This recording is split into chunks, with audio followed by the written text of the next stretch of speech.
Dipersembahkan oleh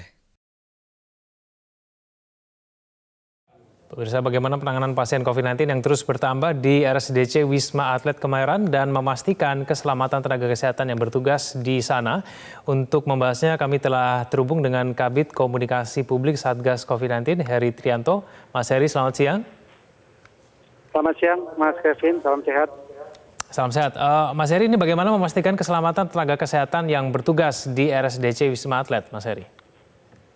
Ya, memang beban tenaga kesehatan sekarang dimanapun ya, tidak cuma di Wisma Atlet itu sangat tinggi, dan oleh karena itu kita semua juga harus memastikan bahwa mereka bekerja sesuai porsinya, tidak boleh diporsir dan dengan shift yang memadai juga, sehingga imun mereka juga bisa tetap terjaga, punya waktu istirahat yang cukup.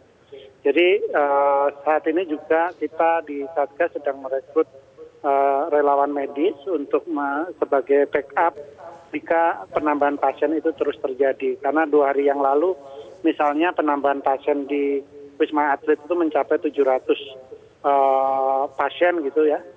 Dan kemarin kita tambah lagi 500 tempat tidur untuk mengurangi rasio keterisian, dan kemungkinan hari ini akan terus bertambah. Jadi memang kita benar-benar antisipasi dan mulai alihkan sebagian pasien yang tidak memiliki gejala ke Wisma Kerusun Nagrak di Cilincing atas pengawasan dari tim kesehatan di Wisma Atlet Kemayoran.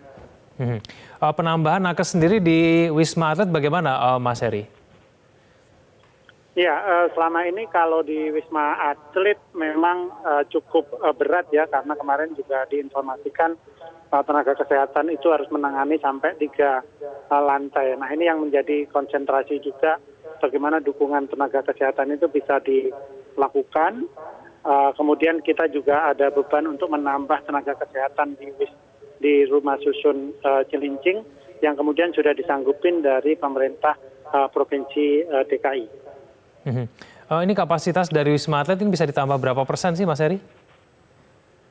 Ya, kemarin di kapasitasnya bisa dinaikkan khusus Wisma Atlet itu di atas 50% jika penambahan tempat tidur ini bisa dilakukan. Kemarin ketika kita menambah di Wisma Tower 8 pun itu juga ada penambahan yang cukup signifikan, seperti itu.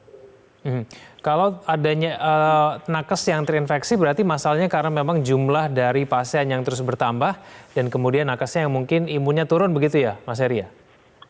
Iya, selalu begitu, Mas Kevin. Jadi kalau ketika kasus tinggi, risiko penularan terhadap nakes ini juga meningkat. Risiko kematian juga meningkat. Kemarin informasi dari ID bahwa pada bulan Juni ini sudah ada 24 dokter yang gugur. Ini jauh lebih besar dibandingkan ketika bulan Mei hanya ada 6 dokter yang gugur. Ini situasi ini benar-benar harus kita kendalikan dan harus kita jaga, dan juga memastikan bahwa semua nakes yang bekerja itu sudah menjalani vaksinasi untuk menurunkan risiko kematian jika mereka tertular. Baik, Mas Heri, persoalan mengenai bed occupancy rate tidak hanya kemudian di Wisma Atlet, tapi kemudian rumah sakit di seluruh Indonesia. Ini nanti penanganannya akan seperti apa, Mas Heri, mengingat lonjakan diperkirakan masih akan terus terjadi hingga beberapa hari mendatang? Iya, memang kalau dari sisi hilir, berapapun yang kita siapkan dengan potensi lonjakan yang ada, kemungkinan itu akan terus tertekan ya. Tetapi memang di semua provinsi di Jawa sekarang bed occupancy rate-nya sudah di atas 70%. Bahkan di DKI sudah 91%. Gubernur DKI sudah mengatakan bahwa juga akan terus ditambah dengan memfungsikan sejumlah rumah sakit di rumah sakit umum ya, itu full untuk rumah sakit rujukan COVID. Jadi mengkonversi seluruh tempat tidurnya untuk perawatan COVID-19. Baik, Mas Heri Trianto, terima kasih telah bergabung bersama kami di Metro Siang. Selamat siang, Mas Heri. Terima kasih, salam sehat. dipersembahkan oleh